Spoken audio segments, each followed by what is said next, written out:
Cinema Vishwaksen cinema మాత్రం నాకు చాలా బాగా నచ్చింది. మేకింగ్ కానీ, డైరెక్షన్ కానీ, ఫోటోగ్రఫీ కానీ అన్నింటికి మించి సినిమా చూస్తూ డైరెక్టర్ ఎవరని చూశాను. ఒక సింగర్ అనుకుంటా, ఆయన డెబ్యూ మూవీనా బాగా తీశాడు. ఇది నాకు తెలిసి జూనియర్ ఎన్టీఆర్ లాంటికి అయితే అసలు దుమ్ము దులిపేసే సబ్జెక్ట్ ఇది.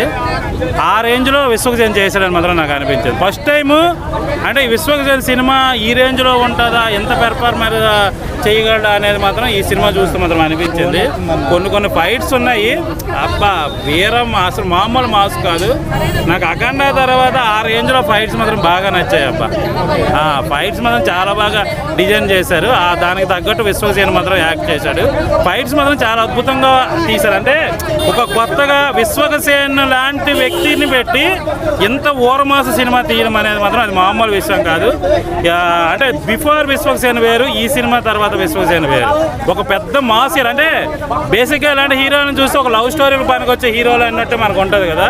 ఈ సినిమా చూస్తే మాత్రం అమ్మ ఈ మనోళ్ళు ఎంత మాస్ ఉందా, అంటే ఇలాంటి హీరోతో ఎంత మాస్ తీయగలొచ్చా అనే ఒక ఫీలింగ్ మాత్రం ఖచ్చితంగా వస్తుంది. అందులో ఒక సాంగ్ కూడా చాలా వైరల్ ఉంది, అది కూడా బాగుంది. సెకండ్ హాఫ్ కొద్దిగా వీక్, క్లైమాక్స్ ఓకే, కానీ ఫస్ట్ హాఫ్ అయితే బేబస్తంగా ఉంది. సినిమా మాత్రం ఫస్ట్ హాఫ్ లో చూపించాడు.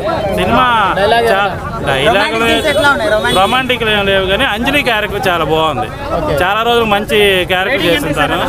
రేటింగ్ 3.5 ఇస్తాను. కానీ మంచి సినిమా, విశ్వక్సేన్ కొత్తగా చూడచే విధంగా ఈ సినిమా అయితే ఉంది. ఓర మాసు చెప్తాను కదా, ఒక జూనియర్ ఎన్టీఆర్ కానీ, రామ్ చరణ్ కానీ, లేకపోతే మన రవితేజ కానీ ఇలాంటి వాళ్ళు తీస్తే ఏ విధంగా అయితే మాస్ సినిమా ఉంటుందో అంతకు మించి మాస్ ఉంది. ఫస్ట్ టైం నాకు తెలిసి విశ్వక్సేన్ని కొత్తగా అయితే ఈ సినిమాలో చూస్తారప్ప. ఇది అల్లటప్పగా కనిపించాడు, చాలా చాలా చాలా బాగా చేశాడు.